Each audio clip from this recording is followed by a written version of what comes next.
तुम्ही सुद्धा स्वतःवर प्रेम करता की फक्त म्हणता? हा माझा प्रश्न प्रत्येक लेडीजसाठी आहे, जे आपल्या घरासाठी, आपल्या मुलाबाळांसाठी आणि आपल्या लोकांसाठी दिवसभर कामामध्ये असतात आणि प्रत्येक गोष्ट करत असतात. नेहमी सगळ्यांची काळजी घेतात. सकाळी उठल्यापासनं रात्री झोपेपर्यंत फक्त आपल्या लोकांसाठी झटत राहायचं.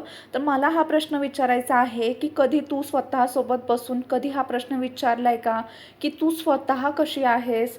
तू बाकी सगळ्यांची काळजी घेता घेता तू स्वतःला एवढं विसरत चालली आहेस ना, की तू बिझी झाली आहेस बाकी सगळ्यांची काळजी घेण्यामध्ये. पण तू असं नको करूस. तू स्वतःसाठी थोडासा वेळ काढ. तुला हवं असेल तर कधीतरी तुझ्या आवडीचं गाणं ऐक. कधीतरी स्वतःसाठी एक कप छान असं चहा बनवून पी.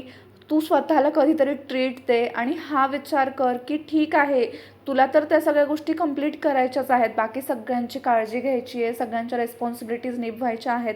पण तुझं तुझ्या स्वतःवरतीही लक्ष असू दे. कारण तू स्वतःसुद्धा स्वतःसाठी खूप इम्पॉर्टंट आहेस.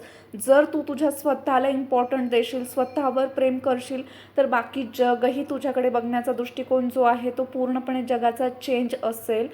असं नाही आहे की तू स्वतःला वेळ देतेयस किंवा तू सेल्फ लव्ह करतेयस म्हणजे तू सेल्फिश आहेस, असं बिलकुलही नाही आहे. तू तुझ्या स्वतःला प्रायोरिटी देणं तेवढंच इम्पॉर्टंट आहे जेवढं तू तुझ्या फॅमिलीसाठी करतेस. तर हा माझा आजचा थॉट तुम्हाला कसा वाटला ते नक्की सांगा.